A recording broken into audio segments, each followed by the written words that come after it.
How to turn on the recent blocks feature in WordPress. This quick and easy process takes only a few minutes and helps you work faster. Start by opening your web browser and navigating to the WordPress website. At the top right corner, click the login button to access your account. Choose Continue with Google and select the Google account you normally use to manage your site. Once logged in, you'll be on your WordPress dashboard. Locate the Quick Links section and click on Edit Site to open the site editor where you can customize your website. In the site editor, look at the top right corner for 3 vertical dots. That's your settings menu. Click on it and select Preferences to access customization settings. Within Preferences, open the Blocks section.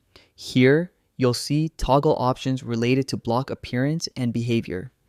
Look for the option labeled Show Most Used Blocks. Simply turn on Show Most Used Blocks. This displays your frequently used blocks right where you need them, speeding up your workflow and making editing smoother. And that's it. You've successfully enabled recent blocks in WordPress. Now your most used blocks are easily accessible, helping you create and edit pages more efficiently. Enjoy the streamlined editing experience.